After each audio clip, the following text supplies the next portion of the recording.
Nakumbuka mwaka 2010 tukisoma Furqan, Sheikh Bafana alikuwa akija sana akitupa mawaidha, akituelekeza. Kumbe kadari ilikuwa sijui kuna siku atakuja kuketi chini kunisikiliza mimi, ambao kwamba ilikuwa nikinufaika na yeye kwa mengi siku za vishogoni. Mada yetu ni kuwa watoto wetu ni pumbao letu. Watoto wetu ni pumbao letu. Kuna neno pambo na kuna neno pumbao. Ni vitu vile tofauti, ingawaje malengo yake ni moja. Kwa sababu pambo linakuvutia upende na pumbao ni lenye kukuliwaza. Tunafahamiana? Ukisema huyu ni pumbao langu, bimaana ni kitu cha niliwaza mimi. Na ukisema hiki ni pambo langu, bimaana pia wakipenda, si ndio?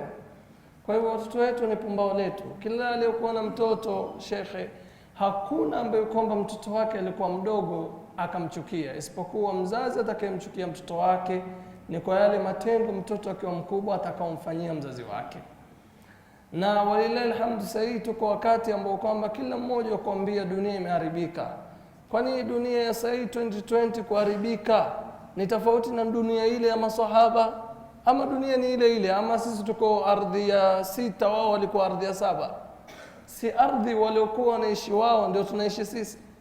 Ardhi ni ile ile. Kwa hivyo useme dunia imeharibika, wanaoishi katika dunia ndio wameharibika. Lakini kilichopelekea wale wa zamani wao wako sawa, wallahi alhamdu, naishi vizuri, mtoto wake anampatia furaha.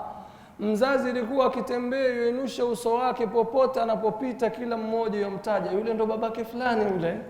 Kila ambaye kwamba hajapata mtoto yuomba Mungu, nipatie mtoto kama mtoto wa fulani. Lakini leo mzazi amezaa, lakini akipita mahali yuinamisha kichwa tu. Maana yake kila mmoja yomlaani mzazi na mtoto wake. Allah mlaani mtoto wa fulani na mlaani babake kwa kuwa hakumlea vizuri. Kwa nini? Kwa sababu mushkila wetu ni kuwa tunataka tupande miba alafu tuvune zabibu, na hiyo haiwezekani. Haiwezekani upande miba alafu uvune zabibu. Vile utakavomlea mtoto wako ndivyo atakavyokuwa. Ndio kaona dini yetu ya Kiislamu imeamrisha malezi mapema. Mtume sallallahu alaihi wasallam akasema, murru auladakum bis-salah wa hum abna'u 7 wadribuhum 'alayha wa hum abna'u 10. Waamrisheni watoto wenu kuswali wakiwa na miaka 7. Bimaana miaka 7, miaka 8, miaka 9, miaka 10 bado muamrisha kufanyaje? Kuswali. Lakini pindi utakapomuinushia bakora mchape ni pale atakapokuwa amefikisha miaka 10 na bado hajafanya nini? Hajaswali. Lakini wewe uko na miaka 7 mpaka miaka 15 hujamwamrisha aswali. Afikisha miaka 15 mwambie mtoto wangu swali. Mambo gani haya? Ibn Taymiyyah rahimahullah ta'ala ameletoa kijana, akamwambia kijana swali na ana miaka 10 ama zaidi. Sasa tunataka tumuadhibu. Ibn Taymiyyah akasema la, msimuadhibu huyo kijana, muiteni babake. Akaitwa baba, akasema muulizeni babake, je, amemwamrisha swali kwa na miaka 7 mpaka sasa amefikisha miaka 10 ilikuwa amemwamrisha swali? Ikiwa ndio ilikuwa anamwamrisha swali, mpigeni mtoto. Ikiwa la alikuwa muamrishi, mpigeni babake. Babake ndio ana haki ya kupigwa. Ingekuwa kuna sheria ya Kiislamu leo, ni wazazi wangapi wangepigwa? Bila shaka ni wazazi wengi sana. Mtoto, kwa nini Mtume akasema afundishwe swala akiwa na miaka 7? Kwa nini ni swala? Hajasema afundishwe zaka, afundishwe saum, afundishwe haji. Leo walilahi alhamdu wazazi wetu. Mimi nilipokuwa mdogo, shekhe, ilikuwa nazuiliwa kula, naambiwa jifundishe kufunga. Lakini shekhe, swali tuje, je, zile practice tuwapigisha watoto kwa kufunga ndio practice tuwapigisha watoto kwa kuswali? Mtoto atanyimwa chakula kuanzia asubuhi, basi tambua vumilia mpaka saa 8. Saa 8 naomba bado muda kidogo, vumilia. Saa 10 bado masaa mawili tu sasa hivi. Mara siku imekwisha. Amefanyaje? Amezoeleshwa. Lakini leo tungekuwa tunaozoelesha hivi swala, leo tungekuwa tusumbuki. Lakini sisi tumeacha lile Mtume alituamrisha, tukakimbilia lile ambalo kwamba hatujaamrishwa. Muhammad ibn Sirin aingia katika msikiti, yakutana na kijana ambao kwamba na miaka 10 years. Akaona kijana vile anaswali, walilahi alhamdu, yuswali kwa khushu na utulivu. Bali akasifu akisema, lao ingekuwa ndege iweza tua juu yake, angetua tu. Hangehisi kwamba ametua juu ya mtu, angehisi ametua juu ya mti. Kwa sababu ya ule utulivu wa mtoto. Na siku zote mtu mwema yovutiwa na mema. Baada swala akawa na hamu mjue mtoto ni nani. Akamuita na mtoto uitwaje? Akajibiwa, baba wazazi wako wako hai. Akasema la, wazazi wangu walifariki kitambo. Muhammad bin Sirin akamwambia, ala tardha an akuna laka aban wa umma, huridhiki mimi ni mzazi wako, babako ama mamako? Mimi. Mtoto, angalia mtoto ambaye kwamba alifundishwa maadili ya dini na swala, alijibu nini? Hakusema ndio. Wewe leo acha kuitwa na Muhammad bin Sirin, uitwe na tajiri yoyote, hata kama hana dini, uambie mimi nitakuwa babako, utasemaje? Hata utawakana wazazi wako kwa sababu umeitwa na tajiri. Lakini mtoto akajibu akasemaje? Utakuwa babangu na mamangu ukitimiza sharti ngapi? Sharti 5. Hal tut'imuni idha ju't, utanilisha nikiwa na njaa. Wa hal tusqini idha dhamat, na utaninywisha nikiwa na kiu. Wa hal tushfini idha maridtu, na utaniponya nikiwa na ugonjwa. Wa hal tuhyini idha mit, na utaniuhisha nikifa. Muhammad bin Sirin akasema, mawili ya mwanzo nitakufanyia bila shaka, lakini mawili ya mwisho nitakupa dawa na Allah ndo mwenye kuponya na kuuhisha, huo ni uwezo wa Allah pekee. Akamwambia, fatrukni billadhi khalaqani fahuwa yahdin walladhi yut'imuni wa yasqin wa idha maridtu fahuwa yashfin walladhi yumituni thumma yuhyin. Niache na yule ambaye kwamba ameniumba mimi, ataniongoza mimi, nikiwa mgonjwa ataniponya mimi, na yeye ndiye yonilisha na kuninywisha na kunivisha, na nikifariki yeye ndiye atakayenifufua. Hao watoto ndio tunawahitajia, lakini hatutawapata kwa kuteremshwa kutoka mbinguni, wala tutawapata kwa kufumba na kufumbua. Watapatikana kwa malezi yetu tutakavyowalea. Kwa nini Mtume sallallahu alaihi wasallam aamrisha swala kwa mtoto? Mnajua illa iko wapi? Wallahi tungekuwa watoto wetu tumaamrisha swala wakiwa wadogo, sasa tungesumbuka sisi. Kwa sababu Allah tabaraka wa taala anasema, wama taqarraba ilayya abdi bi shay'in ahabba ilayya mimma aftaradtuhu alayhi wala yazalu al-abdu yataqarrabu ilayhi bin nawafil hatta uhibbahu fa idha ahbabtuhu akunu sam'ahu alladhi yasma'u bihi وبصره الذي يبصر به ويده التي يبطش بها ورجله التي يمشي بها. Mtume anasema Allah tabaraka wa taala katika hadithi al-Qudusi, mja wangu hajajikaribisha kwangu na kitu ninachokipenda kushinda kile nilichomfaradhishia. Swala faradhi. Kwa hiyo mtoto pale atakaposwali, aswali swala za faradhi, kisha aje na nawafil ambao kama ni rakaa 12, qablia ya fajri 2, qablia ya dhuhuri 4 6, baadia ya dhuhuri 2 8, baadia ya magharibi 10, na baadia ya isha 10 na ngapi? 12. Angalia mtoto ambaye kwamba ameshikamana na swala, mwisho Allah asemaje? Mimi nitakuwa ni masikio yake yenye kusikia. Ikiwa wewe Allah ndo masikio yako, bila shaka utasikia mziki au utasikia Qur'an. Mimi nitakuwa ni macho yake yenye kuona. Allah ikiwa ni macho yake, ataona filamu, ataona musalsalat. Mzazi, subhana malik al-Quddus, nasikia mzazi mmoja mpanda tuktuk akamwambia dereva, fanya haraka magharibi yaingia. Fanya haraka magharibi yaingia, kuna nini? Si ati nakimbilia ni swali magharibi, kuna kipindi cha sultani na wania kisinipite. Kweli mzazi huyu mtoto wake atakuwa mama? Sina kimbilia magharibi kipindi kisinipite. La hawla wala quwwata illa billah. Sasa mtoto huyu akishikamana na swala, Allah anakuwa ndo macho yake yenye kuona, ndo mkono wake, ndo mguu wake. Kwa nini mtoto huyu apotee baada ya kuwa ameshikamana na swala? Kwa hiyo Islam, muda ni mchache, lakini mimi kwanza nagusia kwa wazazi, kwa sababu wazazi ndio wakosea. Mzazi amekuja kwa Umar bin Khattab radhiyallahu anhu, anamwambia Umar bin Khattab, inna ibni ya'uqu alayya, hakika mtoto wangu ananifanyia maovu. Umar akakasirika sana, akamuita mtoto na kumkemea.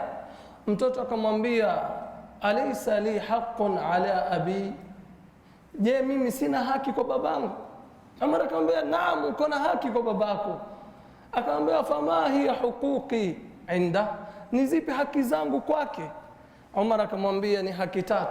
Haki ya kwanza, an yakhtara laka umman salihah. Haki ya pili, an yakhtara laka isman nabila jamila. Haki ya 3, an yuallimaka alquran. Mtoto akasema, babangu yote matatu hakuna hata moja amefanya. Jambo la kwanza, akuchagulie mama mwema. Mushkila wa leo walillahi alhamdu, mabinti wa Kiislamu ni wengi. Kuna mmoja nipigia mimi simu, ustadhi, mimi nataka kuwa mnasara mkristo. Kwa nini? Si Allah amehalalisha, wal muhsanatu min alladhina utul kitab. Sheikh, na hao mabinti wetu taolewa na nani ikiwa nyote mwakimbia kwa Kristo? Lakini mimi ndo nimependa. Sasa umependa, waangalia mtoto wako atakuwaje. Namuuliza swali, mtoto wako atakuwaje? Mtoto wangu atanifuata mimi, mamake ameridhika. Kwani una guarantee utaishi na huyo mke milele? Ikiwa hao wetu Waislamu wao leo kesho waacha, wao wiki ya leo wala honeymoon siku 7, baada ya honeymoon wewe ushaacha, itakuwa huyo mkoma si Muislamu. Haya, wewe hautamwacha kwa sababu umekufanyia mazingaumbo mazuri sana. Ukiingia nyumbani alhamdulillah wastarehe vizuri. Haya, nakufa haufi. Ukifa huyo mtoto ataenda kwa mamake ama ataenda kwa familia ya babake. Lakini hii yote ni fikra. Sisi tuoa kwa starehe, hatuoi kuangalia watoto wetu. Mzazi mwema amefika wakati wake kufariki, awaita watoto wake, watoto wangu njooni, aambia mimi niliwafanyia mazuri kabla mjazaliwa, na niliwafanyia mazuri baada ya kuzaliwa, na hadi saa hii nawafanyia mazuri. Watoto wakapigwa na butwa na wakadua, wakaambia baba yao, baba leo umetuacha njia panda sana. Mazuri yako baada ya siku kuzaliwa tumeona, mazuri yako saa hizi tunaona, lakini subhanallah sisi hatuko duniani wewe tayari tufanyia mazuri. Hiyo itaingia vipi akilini? Akaambia watoto wangu niliwafanyia mazuri kwa kuwachagulia mama mwema. Hiyo ndo mazuri niliwafanyia kabla nyinyi kuzaliwa. Sisi tunasoma hadithi ya Mtume, ad-dunya mataa wa khairu mataa'iha al-mar'atu salihah. Tunaelewa juu tu dunia ni pumbao, na pumbao bora la dunia ni mwanamke mwema. Tuelewa tu juu basi. Lakini subhanallah, uhalisia wa mambo nasema mama siku zote akiwa mwema ni lazima watoto wake wawe wema. Uhalisia wa mambo katika Qur'ani nzima hakuna mahali ametajwa mama mwema isipokuwa watoto wake watakuwa wema. Lakini kunao sehemu nyingi umetajwa baba wema, watoto wao kawa waovu. Angalieni mamake Maryam. Mamake Maryam yeye alikuwa mwema, na alipomzaa Maryam ilikuwaje? Na ukitaka kujua mama mwema, muangalie kabla ya kuzaa, muulize malengo ya kupata mtoto ni nini. Hapo ndo utajua mama mwema. Kuna yule anasema mimi nataka nimpate mtoto, lillahi alhamdu. Wazazi wa leo subhana malikil quddus wafikiria future ya watoto wao duniani, hawafikirii future ya watoto wao akhirani. Mimi nataka mtoto wangu asome awe mpaka lawyer, asome awe daktari, asome awe pilot. Sheikh, akiwa pilot huko akhira itamsaidia nini? Ataendesha ndege peponi? Akiwa daktari atafanya nini huko akhira? Lakini sasa mushkila ni kuwa wazazi wetu wafikiria future watoto duniani. Ndo pale mtoto huyo asoma billions of money zatumika, siku graduate ndo siku wafurahika kwa yeye kugraduate, na siku ya pili wahuzunika kwa msiba wake. Haya, sasa umemtengezea nini huko alipoenda? Eleweni, future watoto wetu haipatikani duniani, future watoto yapatikana akhirani. Siku ile utaambiwa fariqun fil janna wa fariqun fis sa'ir. Hiyo ndio future peke yake. Lakini hapa duniani tumwambia soma wewe daktari, akiwa daktari yalala, hana time hata na mke wake, mara ashaitwa huku, ashaenda kule, yuhangaika tu bado na akipata pesa upumzika, bado ataendelea kuhangaika. Kwa hivyo hitu ni future ikiwa bado huko kwa mahangaiko. Future ni ile ambayo kwamba utarelax, utulie sasa ule mazao yako. Hiyo ndio future, na hiyo ni peponi tu. Duniani lakad khalaqna al-insana fi kabad.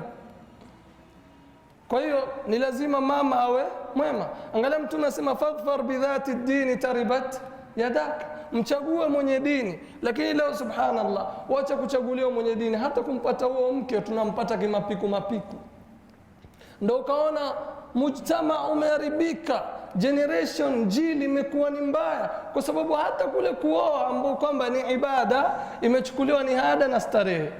Mtu yuaoa yapeleka posa, lillahi alhamdu. Kwanza kipeleka posa ijulikane ile hadithi, idha ataakum man tardawna dina wa khuluqa fazawwijuhu. Wanaangalia idha ataakum man tardawna wadhifatahu wa irfatahu wa makanahu wa jaahu wa qabilatahu fazawwijuhu. Mtu yuangalia atakayekuja mwenye cheo kizuri, pesa mzuri, kabila zuri, muozesheni. Swali na waulizeni mnaonisikiliza, ni nani alimwambia Mungu mimi nataka niwe kabila la Msomali? Kuna mtu yote kabla kuumba omba Mungu, bwana sikia, mimi nataka nikizaliwa tu ni Msomali? Kuna mtu alimwambia Mungu hivyo? Au kuna mtu anambia mimi ewe Allah nataka inshallah nikiingia duniani unijalie niwe mweupe? Sasa wewe kwa nini unajifakhiri na kitu ambacho kwamba wewe hauna chaguo nalo. Hakuna mtu amesema nitafanya mgomo mimi, nilikuwa siku nyingi Msomali, sasa kidogo na hama ni Mwarabu. Kuna mtu anaweza fanya hivyo? Sasa wewe hauna khiari na hicho kitu, kisha baadaye ndo wadharau wengine. Jifakhiri na kitu ambacho kwamba waweza kichagua wewe. Sufyan ath-Thawri rahimahullah ta'ala anasema la taftakhir bijamalika fa innaka mastafaitahu wa la taftakhir bi nasabika fa innaka majtabaitahu iftakhir bi akhlaqik falaka al-khiyar fihi. Jifakhiri na tabia yako kwa sababu wewe waweza chagua tabia mbaya ama nzuri. Kuchagua mzuri hapo jifakhiri. Sasa Mtume amesema atakayewa kujieni mwenye dini muozesheni, lakini leo tumekosea hapa. Ndio Mtume akasema illa takun fitnatun fil ardi wa fasadun, itakuwa fitna katika ardhi na fasadi kubwa, na fitna imepatikana na fasadi kubwa. Wakati mtu anakuja kubisha fatul buyuta min abwabiha, tuambia huyu si kabila yetu, atuangalie dini, waangalia pesa. Mtu ambaye kwamba amekosa dini na ana pesa, wazazi wasemaje? Allah inshallah atamuongoza. Lakini akikosa pesa kwa na dini, hawakumbuki kwamba yule anaweza kuongoza pia anaweza kutajirisha. Wakasema Allah inshallah atamtajirisha. Upande huo wamesahau kabisa. Lakini upande wa kuongoka, Allah inshallah atamuongoza. Alafu ndo watoto wakija, subhana malikul quddus, ndo yale aliyosema ustadh, baba ambia watoto wake nini mkaswali wakati yeye ameketi angalia TV. Mzazi mmoja amwambia mtoto wake, wewe mtoto wangu, angalia hatua unazozipiga, hakika sehemu zingine utakiwa kukanyaga. Mtoto amjibu babake, babangu chunga, angalia wewe, kwa sababu mimi nakanyaga nyayo zako. Mimi nakanyaga nyayo zako, ukanyaga sehemu mbaya, tambua mimi ndo utakuwa umenipeleka huko. Ndo Waswahili wakatuambia siku zote usitarajie kivuli kilichonyoka katika mti uliopinda. Kivuli kinyoke na mtu umepinda, haiwezekani. Itabakia kivuli pia kimepinda kama mtu ulivyopinda. Sasa ni lazima mama awe mwema. Ni lazima mama awe mwema. Kwa hivyo kwanza kule kuchagua mzazi tayari ni mistake. Huyu mtoto ambaye Umar bin Khattab, mimi mamangu ni kijakazi, kisha babangu alimnunua huyu kijakazi slave kwa mtu ambaye kwamba ni majusi ya abudun nar. Kwanza hapo babangu asifanyaje? Ashanidhulumu. Mama mwema hapo tuchunge kabisa. Angalia wewe mama mwema, kwa sababu mama ndo mzizi. Walbaladu at-tayyib yakhruju nabatuhu biidhni rabbih walladhi khabutha la yakhruju illa nakida. Mji mzuri unatoa mazao mazuri. Mzizi uliokuwa mzuri bila shaka matunda yatakuwa matamu mazuri, lakini mzizi tayari ni mbaya, watarajia uvune kitu kizuri? Hauwezi vuna kitu kizuri. Mama mwema ni muhimu sana, hiyo point tuizingatie. Na wazazi waliharibu pindi walipoangalia muhimu ni mke tu awe mzuri. Mimi nawaambieni vijana, uzuri wa expire, lakini tabia nzuri hai expire. Ikiwa umemuoa mke kwa sababu ya uzuri wake, basi nakwambia hutaishi naye milele, utamwacha tu. Kwa sababu ule uzuri wa 2010 akifikisha 2022 tu hapo utaona shachapa huyo, utachukua kizuri chengine. Na sifa ya kizuri huwa kina expire kawaida, hata simu pia ni hivyo hivyo. Wakati ilipotoka Samsung Galaxy S3 tulisema mashaallah, lakini sasa hivi tuionaje? Tuiona kama kinyago, si ndio? Ndio hivyo hivyo pia sisi. Lakini tabia iko mzuri, tabia izeeki. Hakuna mtu tabia yake imezeeka. Na ukitaka wewe usife uwe hai maisha yako yote, kuwa na tabia mzuri. Ndio ukaona mpaka leo utasema Imam Malik, Imam Shafi, hatusemi walikuwa warembo mahansam, tunasema kwa tabia zao nzuri tulioiga kwao. Pili, ni lazima mtoto wako umchagulie jina zuri. Huyu mtoto ambaye Umar bin Khattab, babangu ananiita Ju'la. Ju'la ni mnyama mdudu anaitwa khamfasa, ambao kwamba huyu afanya kazi ya kukusanya kinyesi. Mara nyingi unaona sukuma kinyesi cha mbuzi na miguu yake. Huyo ndo mnyama huyo. Sasa ikiwa umemuita mtoto wako subhanallah jina la mnyama mchafu, kwa nini asiwe na tabia chafu? Wewe ukimuita mtoto wako Mashaka, usiudhike kukupatia mashaka. Ukimuita mtoto wako Giza, usiudhike ukiona mambo yako yote ni giza.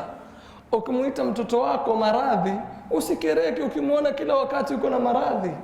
Mchagulie mtoto wako jina zuri. Kuna msanii mmoja nilimuona alikuwa akihojiwa, nikisema msanii mtashtuka, lakini bakieni tu hivyo hivyo.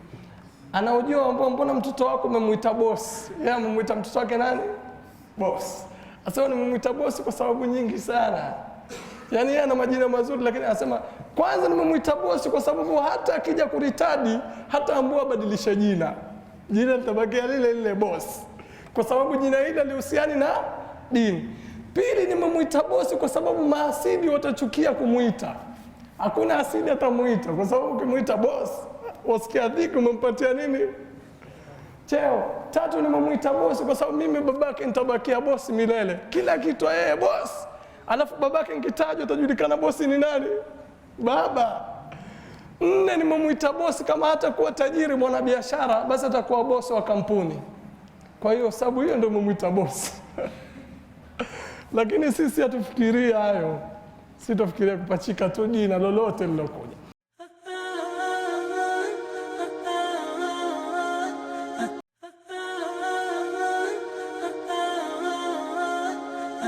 Mwisho kabisa akasema kumuelimisha nini? Kumuelimisha Qur'an. Musiba mkubwa ambao kwamba tuko nao watoto wa leo. Kizungu, Waarabu wanasema kizungu takra ma la taktub wa taktub ma la takra. Kizungu asili yake unasoma kitu ambacho kwamba akijaandikwa na unaandika kitu ambacho kwamba akija soma. Si ndio hivyo kizungu ilivyo? Lakini mtoto walillahi alhamdu ukifungulia kitabu cha history, ukimfungulia biology, ukimfungulia methodology, ukimfungulia chemistry, ukimfungulia physics, mashaallah yoteremko utafikiri ni maji yanayoshuka kama mlima. Lakini mfungulie Qur'ani, soma suratul Fatiha. Sheikh subhanallah aya ni 7 lakini atakosa zaidi ya makosa 700. Kwa nini hawa hawajui Qur'ani? Ni kitabu chao, ni maneno ya Mola wao. Wamejua kitabu cha English ambacho kwamba kimeandikwa na binadamu kama wao. Hapa ndipo tulipokosea. Watoto wakakosa nuru katika maisha yao, wakakosa mwelekeo, kisha baadaye tukaja tukalalamika. Mzazi anakuja kuambia Allah amesema wasaina linsana biwalidayhi sana. Hii ndio aya tunaokumbuka wazazi wengi, lakini tumesahau yusikumullahu fi auladikum. Allah amewapatia wasia nyingi kwa watoto wenu. Ni lazima tuzingatie, ni lazima tuangalie, ni lazima tujue kufanya. Angalieni waliojua kwamba watoto ni jukumu na ni neema, hawakukurupukwa tu kutaka watoto. Kwanza waliomba wapate watoto wema. Rabbi habli minas salihin, Rabbi habli min ladunka waliya, Rabbi habli min ladunka dhurriyatan tayyiba. Angalia mama mwema mamake Maryam alayhi salam, aona watu msikitini wafanya kazi yatamani na mimi nipate mtoto akifanya kazi ndani ya msikiti. Lakini leo mtoto wako kwambia mimi nataka niwe mama msikiti, kwambia mzazi utamwambia waniletea majanga. Imamu wa msikiti, mimi nataka tai na taki. Sitaki mambo ya mama msikiti kwa sababu ni majanga. Lakini mama mwema alisemaje? Inni nadhartu laka ma fi batni muharrara, awe ni huru yeye kutumikia msikiti tu. Angalia malengo haya. Kisha baadaye akatarajia atapata mtoto mwema, lakini alipojifungua alijifungua mtoto wa kike. Inni wada'tuha Maryam wallahu a'lam bima wada'at. Na Maryam katika lugha ya Kiebrania inamaanisha mtu ambaye kama ni qanit, ta'i, mtu ambaye kama ni mwenye kumtii Allah, kufanya mambo ya dini, ndo Maryam maana yake. Kisha baadaye akasema wa inni, angalia maneno mazuri, wa inni u'idhuha bika wa dhurriyyataha minash shaitani rajim. Watu wema Allah amewapatia ilhamu. Siku zote kizazi kinanasibishwa kwa mama ama kwa baba? Kizazi kinanasibishwa kwa mama ama kwa baba? Mfano babako wewe ni Muhindi, mamako ni Mwarabu. Ukiulizwa ni kabila gani, utasema wewe ni Mwarabu au utasema wewe ni Muhindi? Kwa baba, si ndio? Angalieni mamake Maryam, Allah amempatia ilham kwamba binti yake atazaa bila baba. Kivipi? Amenasibisha kizazi cha binti yake kupitia yeye binti. Asema uidhuha bika wa dhurriyataha. Ile kizazi kanasibishwa kwa nani? Kwa mwanamke. Maulama wasema hii ni ishara kuonesha huyu mama alipata ilhamu kwamba binti yake atazaa bila baba. Akawaombea dua. Kwanza aliomba dua na mnakuwapata, pili ameombea dua baada ya kuwapata. Lakini wazazi wale walillahi alhamd, wao alhamdulillah, mtu utamsikia yashtaki nimeishi kwa ndoa miaka 10, miaka 5 na labda wakosekani hapo wanaonisikiliza. Ustadhi, mpaka leo mimi sijapata mtoto. Umeomba dua? Naomba dua za kila rangi. Subhana malikal quddus. Naomba dua usiku na mchana. Sijui Allah yonisikia ama anisikii. Sheikh, laysa hadduka fi du'a an yustajaba lak, fungu lako katika dua si lazima ujibiwe. Mmoja katika watu wema semaje, nikiomba dua na Allah akinijibu nafurahika mara moja, lakini nikiomba dua na Allah sinijibu nafurahika zaidi ya mara 10. Akaulizwa kwa nini? Akasema mara kwanza ikiwa Allah amenipatia nimba, basi mimi huwa nimepatiwa nililochagua mimi, nafurahika mara moja. Lakini mara pili akininyima, huwa Allah amenikatalia hilo kunipa lingine lilochagua yeye, na alilonichagulia Allah ni bora kuliko nililochagua mimi, nafurahika zaidi ya mara 10. Angalieni wale wazazi waliokuwa na watoto, wazazi wema, baba na mama. Na mimi nikawaambia kwamba mama siku zote akiwa mwema mtoto hawezi kuwa muovu. Lakini Khidri aeleza kuhusu yule kijana waliomuoa, asema wa amma al-ghulamu fakana abawahu mu'minaini fakhashina an yurhiqahuma tughyanan wa kufra. Wallahi mkizingatia Qur'an mwapata mafunzo makubwa. Khidri amuoa yule kijana, alafu mwisho asema kwa sababu yule kijana wazazi wake wote walikuwa ni wema, kuuliwa yule kijana ni rehema kwa yule kijana na ni rehema kwa wazazi, kwa sababu ameuliwa kabla hajabalighi, rehema kwake, na wazazi ameuliwa yule mtoto kwa sababu ingekuwa ni chanzo cha wao kupotea baada ya kuongoka. Kisha angalia Khidri, kuwa ni jambo zuri ama jambo baya? Nani alimwamrisha muue kijana? Si ni Allah? Lakini angalieni adabu ya Qur'an. Allah ndo amemwamrisha auwe, lakini hakusema fa arada rabbuka, kama alivyosema wa amma aljidaru fakana lighulamaini yatimaini fil madina wa kana tahtahu kanzun lahuma, akasema fa arada rabbuka, si ndio? Lakini katika kuua akasema fa aradna, akanasibisha kuua kwake, kwa sababu si adabu unasibishe mauaji kwa Allah, si jambo zuri mauaji. Sasa hakusema fa arada rabbuka, akasema fa aradna, sisi tukataka, wakati yeye ameamrishwa na nani? Na Allah. Na ile safina pia ameamrishwa na Allah, hakusema fa arada rabbuk, asema fa aradtu an aibaha. Adabu ya Qur'ani. Majini pia wako na adabu na Allah, wa anna la nadri asharrun urida bihim fil ardi am arada bihim rabbuhum. Kwa shari hakumtaja rabb, lakini rashada wakataja rabbuhum rashada. Kwa hiyo lazima wewe ukiomba mtoto awe mwema, muombe ndio, ukipewa shukuru, usipopewa swali rak'atayn ushukuru vizuri. Kwa sababu shekhe wengine wanasema laiti tungeza mbuzi akatupa mchuzi kuliko mtoto anayetupa maudhi. Haya ni maneno yanayosemwa na wazazi. Kwa sababu leo wazazi wamekuwa wanatamani kufa na watoto wao ndo chanzo cha wao kutamani kufariki. Hali imekuwa ni mbaya zaidi. Subhana Malik al-Quddus. Wazazi wamekosea kutokea kumuomba kutafuta mtoto mpaka kumpata mtoto wanakosea. Kutafuta mtoto wamekosea kutafuta mama mwema. Kutafuta mtoto wamekosa kuelewa kwamba ndoa ni ibada, wakafanya ndoa ni swaga na ada. Waislamu kama ndoa ni ibada, kwani tungewalipia wasanii mapesa watoka hapo waje watuimbie? Ni nani alishikiwa bunduki akaambua harusi bila holi na muziki haipiti? Kuna mtu ameshika bunduki? Hakuna. Lakini wallahi serikali yetu ya Kenya iseme ni lazima harusi zichezeshwe nyimbo ya Diamond. Mtapiga fujo, mpigi fujo. Mtuharibia dini yetu, hii ibada yetu. Kwa sababu gani? Tumeamrishwa. Lakini sasa hatujaamrishwa, mbona tufanya hivyo? Lakini pale itakapowekwa ni sheria harusini lazima kupatikane muziki, hapo ndio utaona watu wako na hamasa zisizokuwa na msingi. Wakati sasa hivi mko na khiari, mfanye mnavyotaka na nyinyi mnaiga tu. Tukakosea hata kutekeleza ibada hii ya ndoa, ikawa ni ibada ya mapesa mengi, alafu baadaye mambo kuharibika.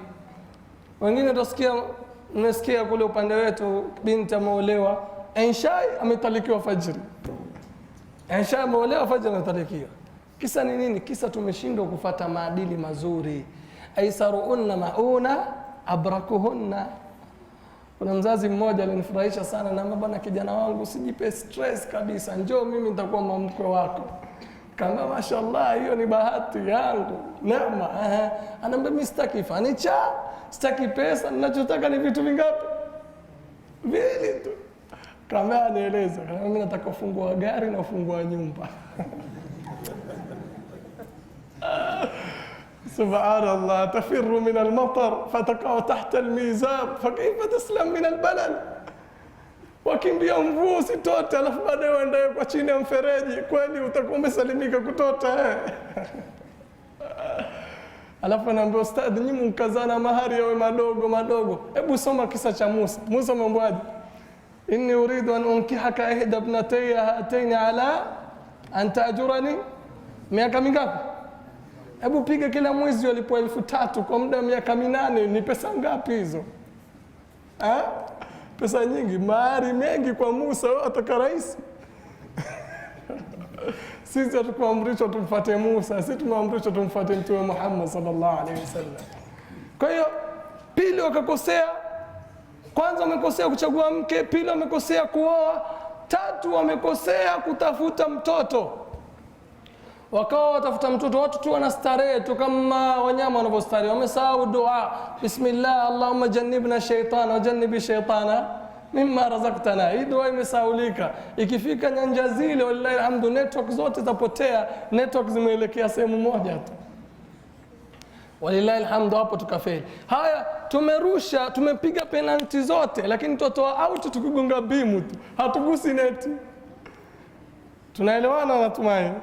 Yaani upige penalty zote, na penalty zile huwa zina referee, ungoje ifirimbi wewe. Piga out, gonga bimu, haingii kwa neti. Sasa hanyaki mpira, hapati capital D. Umefanya kila njia capital D patikana, walillahi alhamdu haijapatikana. Sasa waanza kufikiria wakula. Allah semaje? Allah sema katika Qur'an, kila kitu tumekijalia sababu, si ndio?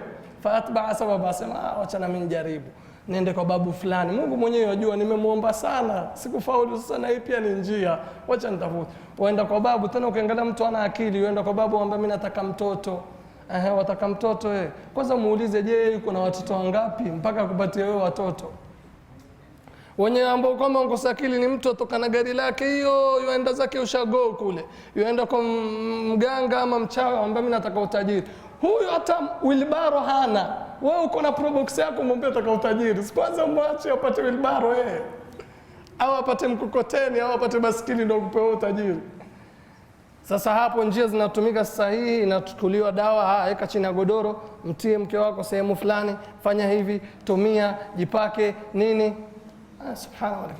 Imma upate mtoto biidhnillah, ama ukose mtoto, kwa sababu man yushaqiq ar-rasul min ba'di ma tabayyana lahu al-huda wa yattabi' ghayra sabili al-mu'minin nuwallihi ma tawalla. Na njia kuelekezwa ulipoelekezwa iweza kukupatia unachokitaka kwa njia ambayo kwamba si sahihi.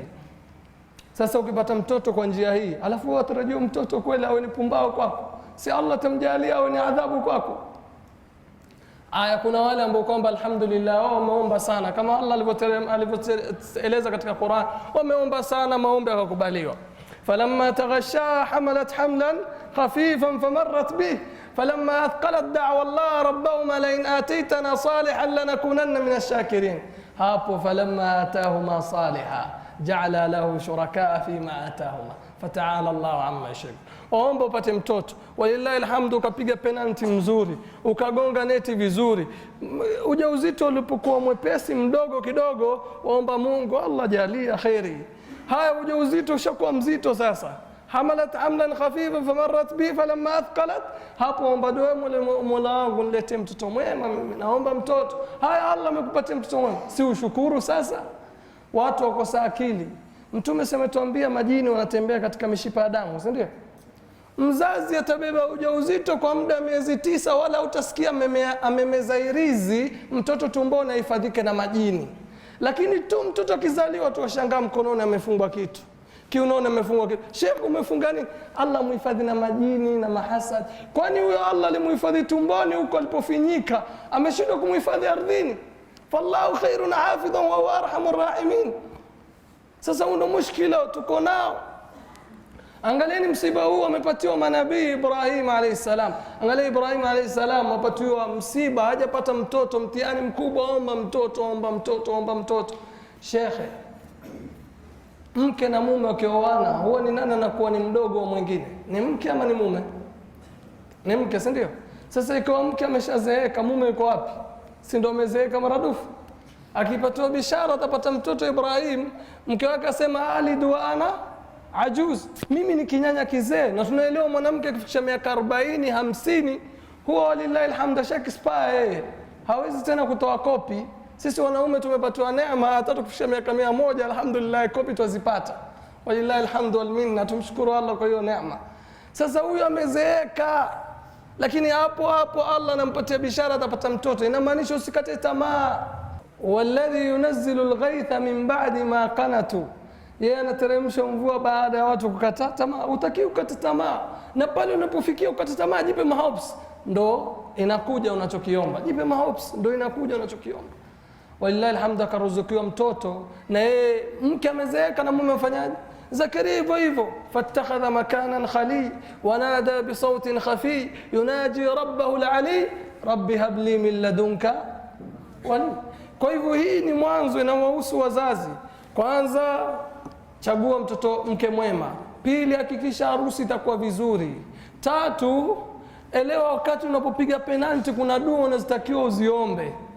4, wakati unapotafuta mtoto muombe Mungu na shika barabara nzuri. Ukipata mtoto walillahi alhamdu, mpatie maadili mazuri. Na maliza na kisa hichi. Mzazi mmoja atoka safarini waja kwake, amebisha vizuri alhamdulillah, mke wake amempokea, lakini ana watoto yeye, watoto karibu 5. Yuaitana, haya watoto wangu ishakuja, ili waje wamhagi baba yao. Watoto hakuna hata mmoja yasikia, kila mmoja amejifungia chumbani endelea na shughuli. Baba, watoto hawaji, mbona hawaji? Baba akajua hawa watoto wana chat, akaenda kazima. Alipozima wifi tu dakika moja jaisha, nani amezima wifi? Watoto wanatoka. Walipomwona baba yao, baba mkuja, sawa alaykum, washa wifi. Alipowasha watoto wamerudi chumbani, amesalimia tu ile ya juu juu. Watoto kurudi wapi? Chumbani kuendelea kufanyaje? Kuchat. Kwa hivyo pia sisi tunachangia wazazi kwa watoto wetu kukosa kuwaekea mapenzi, kujenga mapenzi yetu na wao, kuwaeka karibu wao. Sisi tunatakiwa tuwasome watoto wetu kabla hawajatueleza matatizo yao, tuelewe sisi. Angalia yule Shuaib alayhi salam, wale mabinti zake walipokuja wakamwelezea Musa, wale mabinti wakamwambia baba yetu sisi tunataka utuozeshe huyo. Mabinti wasema ya abati istajiru inna khaira man istajarta alqawiyul amin. Baba alisoma watoto wake kwa sababu yeye ndo amewalea. Mwisho akamwambia Musa, inni uridu an unkihaka ihda ibnatay. Tunaelewa harusi ni ridha at-tarafain, mume aridhika na mke. Mbona alitaka ridha ya Musa peke yake kutaka ridha ya mabinti zake? Kwa sababu tayari ashawasoma. Lakini mada hii Uislamu ni ndefu na naona muda ushanipatia kishogo, na hapa biidhnillah nitakoma. Tukipata wasaa tutaendelea na mada hii kwa sababu ni muhimu kwa kila mmoja. Hapa tutakomea. Ma asabtu fadhalika tawfiqun min arrahman wa ma akhta'tu faminni wa min ash-shaytan wallahu wa rasuluhu ma bari'an. Subhanaka la ilma lana illa ma 'allamtana innaka antal alimul hakim.